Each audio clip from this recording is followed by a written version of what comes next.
आदरणीय राष्ट्रपति जी, आदरणीय उपराष्ट्रपति जी, लोकसभा के अध्यक्षा जी, पूर्व प्रधानमंत्री आदरणीय देवेगौड़ा जी, मंत्रिपरिषद के मेरे साथी, सदन के सभी सम्मानित सदस्यगण और विविध क्षेत्र से पधारे हुए सभी वरिष्ठ महानुभाव, राष्ट्र के निर्माण में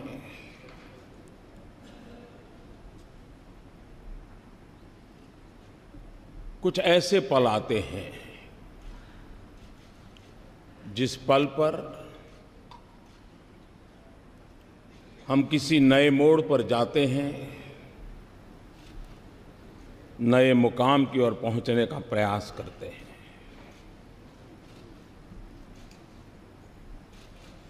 आज इस मध्यरात्रि के समय हम सब मिलकर के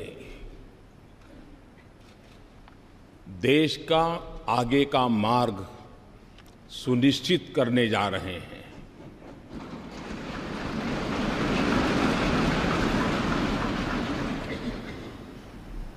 कुछ देर बाद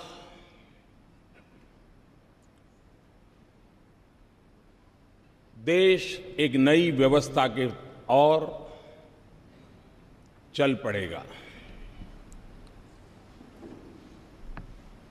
125 करोड़ देशवासी इस ऐतिहासिक घटना के साक्षी हैं।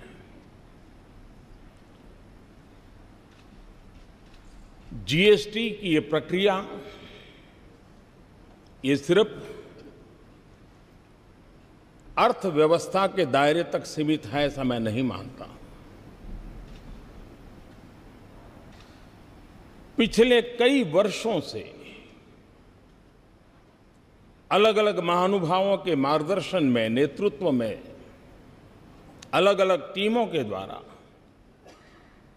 जो प्रक्रियाएं चली हैं, वो एक प्रकार से भारत के लोकतंत्र की, भारत के संघीय ढांचे की,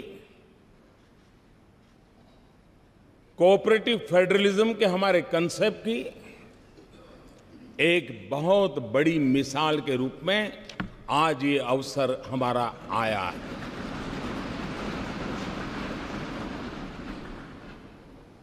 इस पवित्र अवसर पर आप सब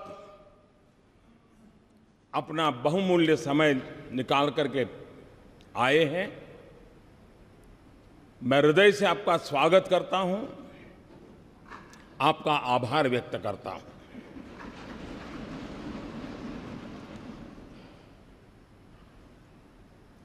ये जो दिशा हम सब ने निर्धारित की है, जो रास्ता हमने चुना है, जिस व्यवस्था को हमने विकसित किया है, यह किसी एक दल की सिद्धि नहीं है। यह किसी एक सरकार की सिद्धि नहीं है। ये हम सबकी साझी विरासत है। हम सबके साझे प्रयासों का परिणाम है। और रात्रि को 12 बजे इस सेंट्रल हॉल में हम एकत्र आए हैं।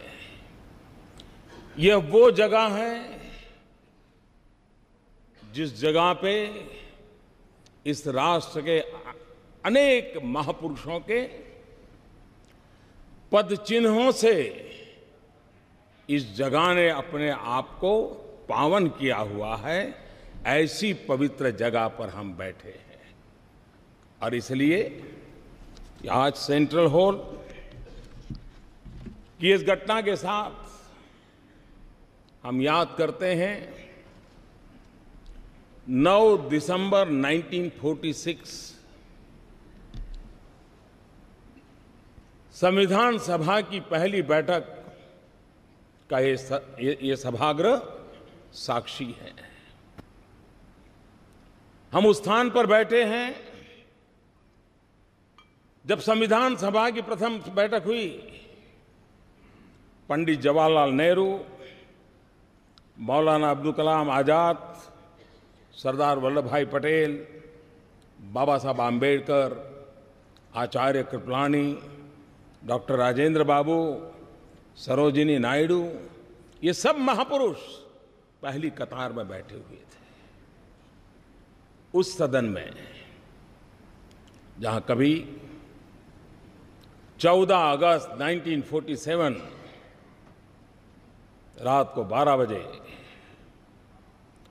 देश की स्वतंत्रता की उस पवित्र महान घटना, ये स्थान उनका साक्ष्य है।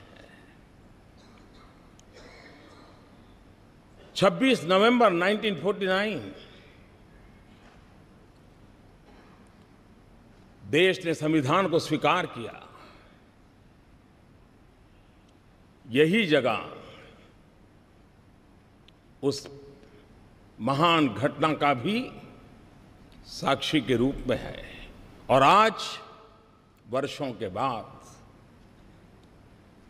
एक नई अर्थव्यवस्था के लिए, संघीय ढांचे की एक नई ताकत के लिए जीएसटी के रूप में इसी पवित्र स्थान से बढ़कर के मैं समझता हूं कोई और स्थान नहीं हो सकता है इस काम के लिए।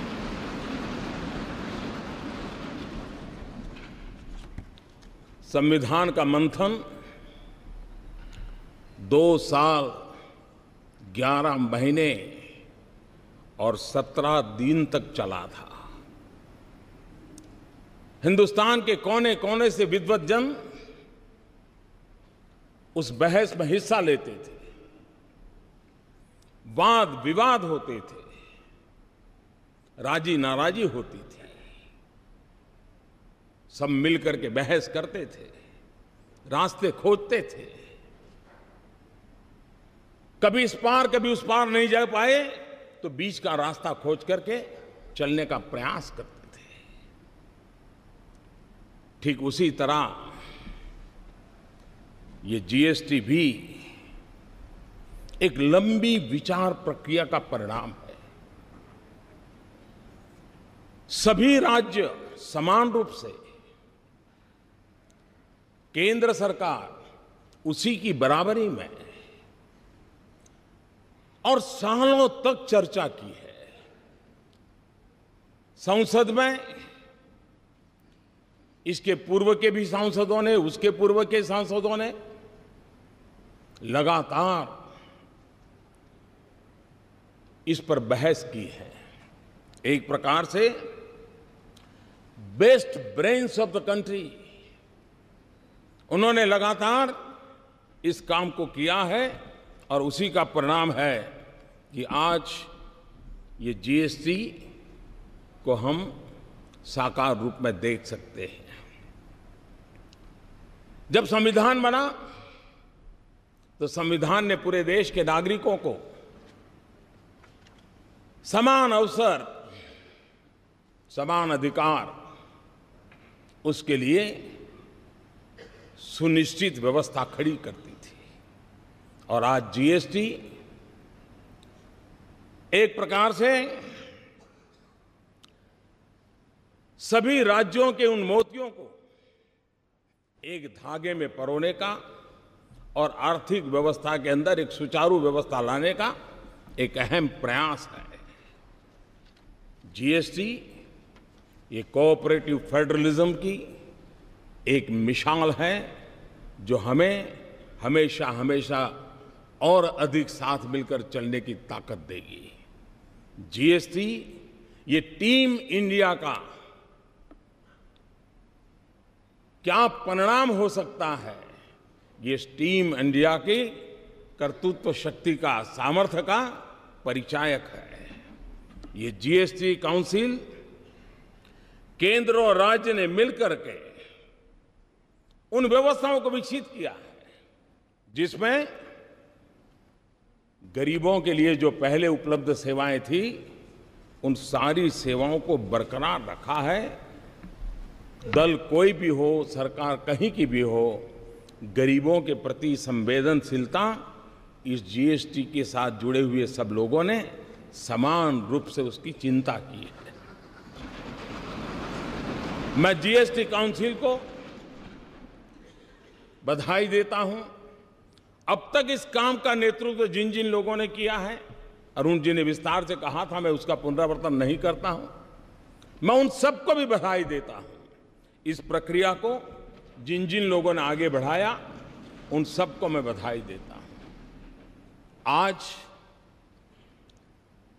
जीएसटी काउंसिल की 18वीं मीटिंग हुई और थोड़ी देर के बाद जीएसटी लागू होगा। ये भी संयोग है कि गीता के भी 18 अध्याय थे और जीएसटी काउंसिल की भी 18 मीटिंगें हुई और आज हम उस सफलता के साथ हम आगे बढ़ रहे हैं।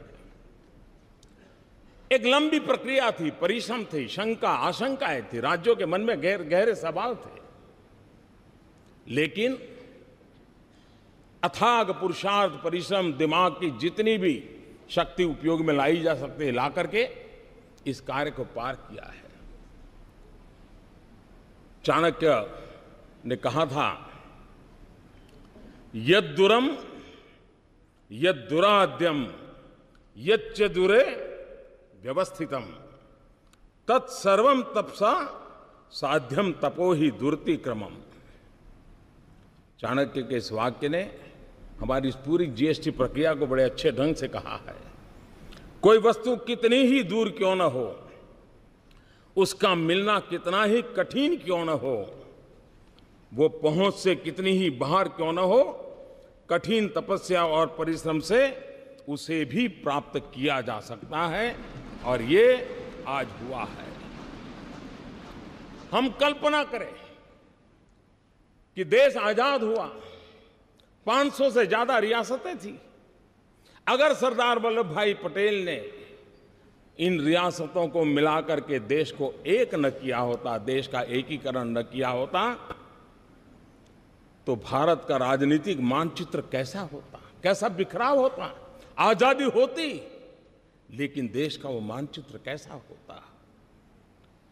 जिस प्रकार से सरदार वल्लभ भाई पटेल ने रियासतों को मिलाकर के एक राष्ट्रीय एकीकरण का बहुत बड़ा काम किया था, आज जीएसटी के द्वारा आर्थिक एकीकरण का एक महत्वपूर्ण काम हो रहा है।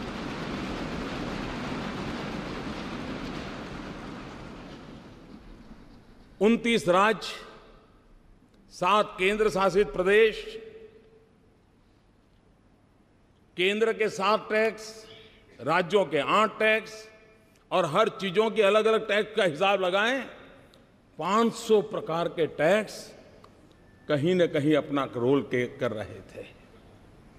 आज उन सब से मुक्ति पाकर के अब गंगानगर से लेकर के ईटानगर तक, लेह से लेकर के लक्षद्वीप तक,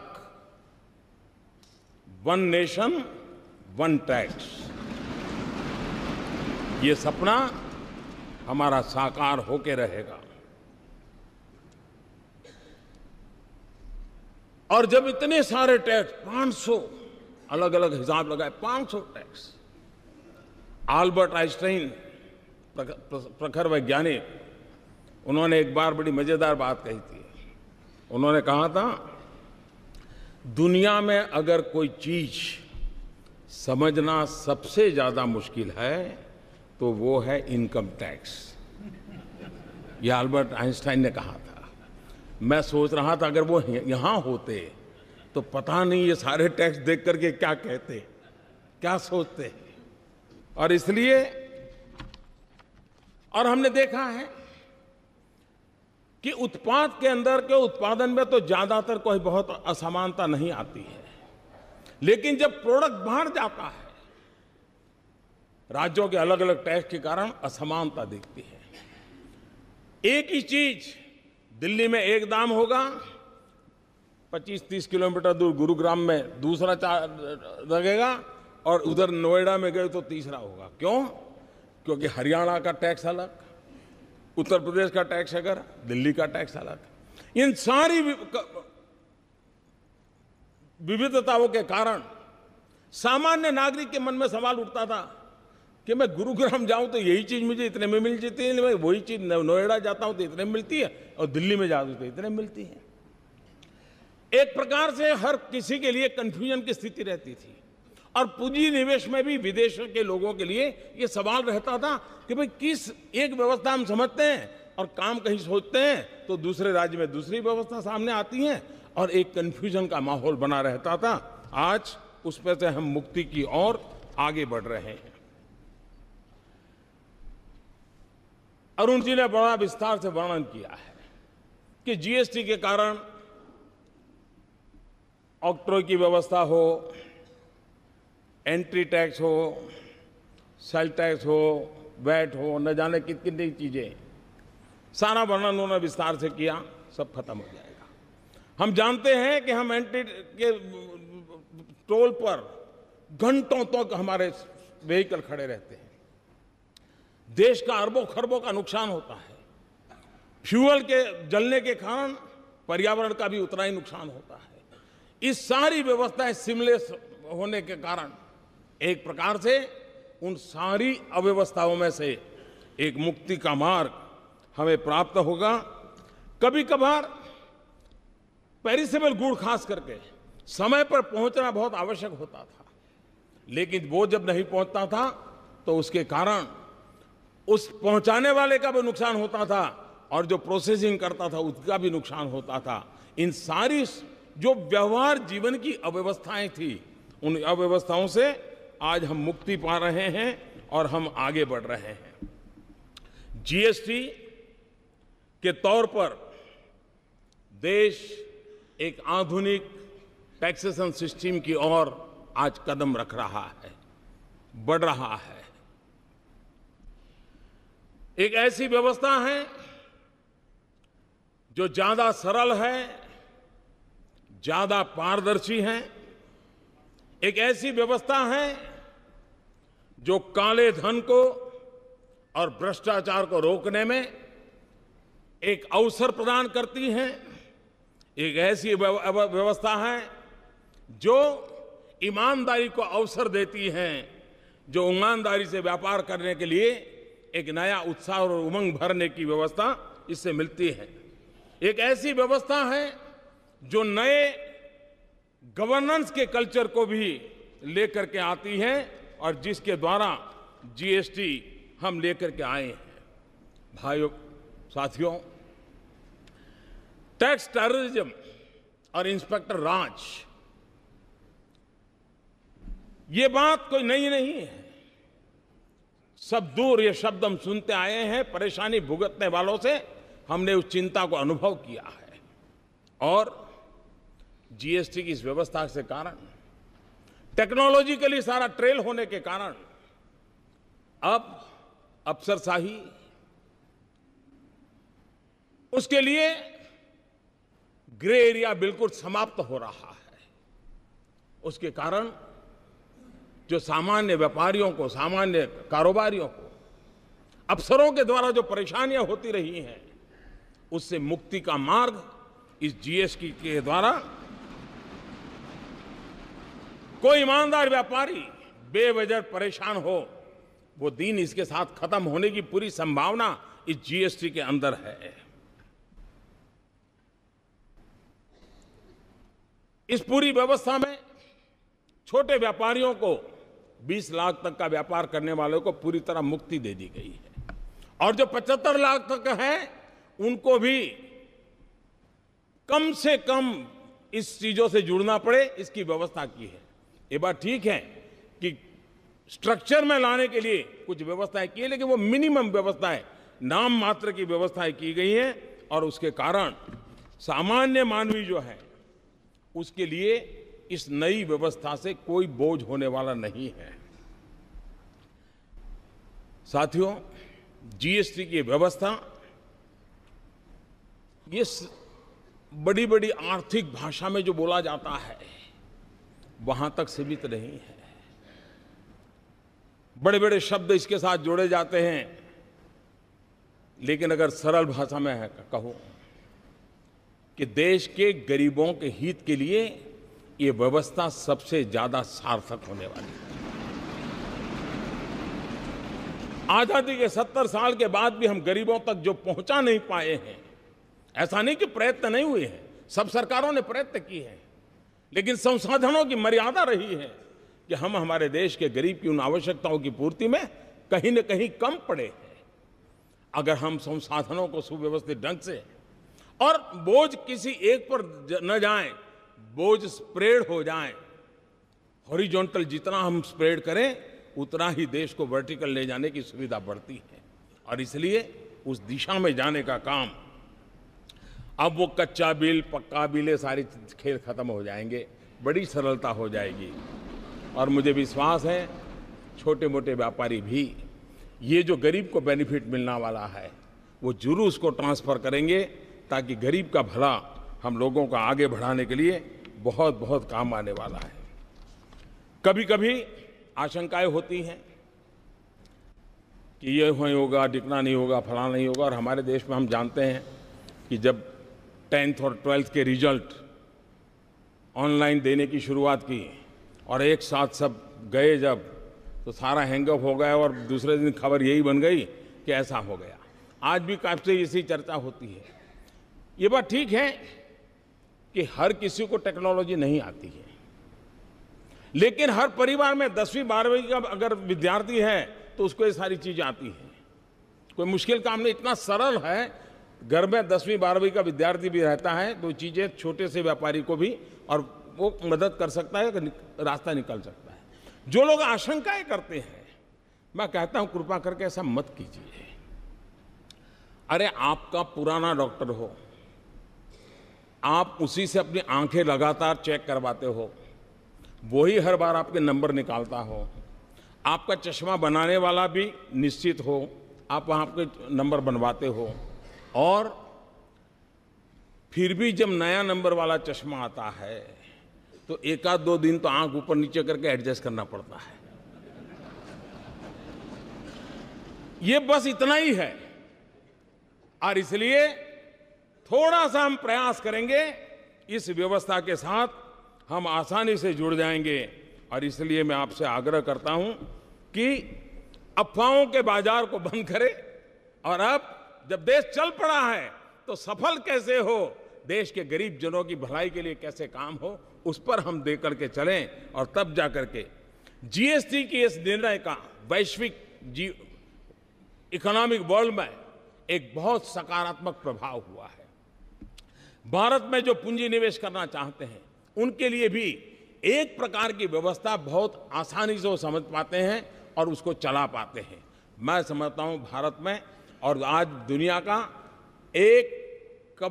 एक प्रिय डेस्टिनेशन के रूप में, निवेश के लिए प्रिय डेस्टिनेशन के रूप में भारत को हर प्रकार से स्वीकृति मिली है। और इसके लिए मैं समझता हूं कि एक अच्छी सुविधा विश्व व्यापार से जुड़े हुए लोगों को भी भारत के साथ व्यापार करने की मिलेगी। जीएसटी एक ऐसा कैटालिस्ट है जो देश के व्यापार को, उसमें जो असंतुलन है उस असंतुलन को खत्म करेगा। जीएसटी एक ऐसा कैटालिस्ट है जिससे एक्सपोर्ट प्रमोशन को भी बहुत बल मिलेगा। और जीएसटी एक वो व्यवस्था है जिसके कारण आज हिंदुस्तान में जो राज्य ठीक से विकसित हुए हैं उनको विकास के अवसर तुरंत मिलते हैं, लेकिन जो राज्य पीछे रह गए हैं उनको वो अवसर तलाशने में बहुत दम गूंथना पड़ता है। उन राज्यों का कोई दोष नहीं है, प्राकृतिक संपदा से समृद्ध है। हमारा बिहार देखें, हमारा पूर्वी उत्तर प्रदेश देखें, हमारा पश्चिम बंगाल देखें, हमारे नॉर्थ ईस्ट के देखें, हमारा उड़ीसा देखें, संसाधन प्राकृतिक संसाधनों से भरे पड़े हैं। लेकिन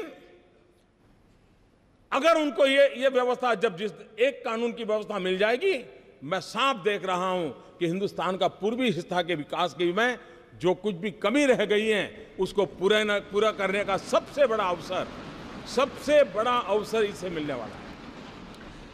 हिंदुस्तान के सभी राज्यों को विकास के समान अवसर प्राप्त होना, ये अपने आप में विकास के राह पर आगे बढ़ने का एक बहुत बड़ा अवसर है। जीएसटी एक प्रकार से जैसे हमारी रेलवे है, रेलवे केंद्र और राज्य मिलकर के चलाते हैं, फिर भी भारतीय रेल के रूप में हम देखते हैं। राज्य के अंदर स्थानीय रूप से मदद मिलती है, एक समान रूप से हम देखते हैं। हमारी सेंट्रल सर्विस के अधिकारी केंद्र और राज्यों में वितरित हैं, फिर भी दोनों तरफ से मिलकर के चला सकते हैं। एक जीएसटी ऐसी व्यवस्था है कि जिसमें पहली बार केंद्र और राज्य के लोग मिलकर के निश्चित दिशा में काम करने वाले हैं। ये अपने आप में एक भारत श्रेष्ठ भारत के लिए एक उत्तम से उत्तम व्यवस्था आज हो रही है, और जिसका प्रभाव आने वाले दिनों में आने वाली पीढ़ियां हमें गर्व के साथ स्वीकार करेगी। 2022 भारत की आजादी के 75 साल हो रहे हैं। न्यू इंडिया का सपना लेकर के हम चल पड़े हैं। 125 करोड़ देशवासी न्यू इंडिया बनाने के सपनों को लेकर के चल रहे हैं, और इसलिए भाइयों बहनों, जीएसटी एक अहम भूमिका अदा करेगी। और हम लोगों ने जिस प्रकार से प्रयास किया है, लोकमान्य तिलक जी ने जो गीता रहस्य लिखा है, उस गीता रहस्य के समापन में उन्होंने वेद का एक मंत्र को उसमें समाहित किया है, और उस वेद का मंत्र आज भी हम लोगों के लिए प्रेरणा देने वाला है। और लोकमान्य तिलक जी ने कहा है, उसका उल्लेख किया हुआ है, मूलतः ऋग्वेद का एक श्लोक है, समानी वह आकृति ही समाना हृदयानि वह समानमस्तु वो मनो यथा वह सुसहासति। आप लोगों का संकल्प, निश्चय और भाव, अभिप्राय एक समान रहे, आप लोगों के हृदय एक समान हो, जिससे आप लोगों का परस्पर कार्य सर्वत्र एक साथ भली प्रकार से हो सके। इस भाव से लोकमान्य तिलक जी ने भी हमें आज परिणाम दिया है। जीएसटी न्यू इंडिया की एक टैक्स व्यवस्था है। जीएसटी डिजिटल भारत की टैक्स व्यवस्था है। जीएसटी सिर्फ ईज ऑफ डूइंग बिजनेस नहीं है, GST way of doing business की भी एक दिशा दे रहा है। जीएसटी सिर्फ एक टैक्स रिफॉर्म नहीं है, लेकिन वो आर्थिक रिफॉर्म का भी एक अहम कदम है। जीएसटी आर्थिक रिफॉर्म से भी आगे एक सामाजिक रिफॉर्म का भी एक नया तबका, जो एक ईमानदारी के उत्सव की दिशा में ले जाने वाला ये बन रहा है। कानून की भाषा में GST goods and service tax के रूप में जाना जाता है, लेकिन जीएसटी से जो लाभ मिलने वाले हैं, और इसलिए मैं ये कहूंगा कि कानून भले कहता हो कि गुड्स एंड सर्विस टैक्स, लेकिन हकीकत में ये गुड एंड सिंपल टैक्स है। और गुड इसलिए कि टैक्स पर टैक्स जो लगते थे उससे मुक्ति मिल रही है। सिंपल इसलिए है कि पूरे देश में एक ही फॉर्म होगा, एक ही व्यवस्था होगी, और उसी व्यवस्था से चलने वाला है, और इसलिए उसे हमें आगे बढ़ाना है। मैं आज इस अवसर पर आदरणीय राष्ट्रपति जी ने समय निकाल करके, क्योंकि इस सारी यात्रा के वे भी एक साथी रहे, सहयात्री रहे, इसके हर पहलू को उन्होंने भली भांति देखा है, जाना है, प्रयास किया है। उनका मार्गदर्शन इस महत्वपूर्ण ऐतिहासिक घड़ी में हम सब के लिए एक बहुत बड़ी प्रेरणा का कारण बनेगा। नया उमंग और उत्साह मिलेगा, और उसको लेकर के हम आगे चलेंगे। मैं आदरणीय राष्ट्रपति जी से मैं उनका बहुत आभारी हूं कि वो आज आए हम सबका मार्गदर्शन करने के लिए, और उनकी बातें हम सबको एक नई प्रेरणा देती रहेगी। इसी एक भाव के साथ मैं फिर एक बार इस प्रयत्न के साथ जुड़े हुए हर किसी का आभार व्यक्त करते हुए मेरी वाणी को विराम देता हूं और श्रद्धेय राष्ट्रपति जी से आग्रह करता हूं कि वो हमारा मार्गदर्शन करें।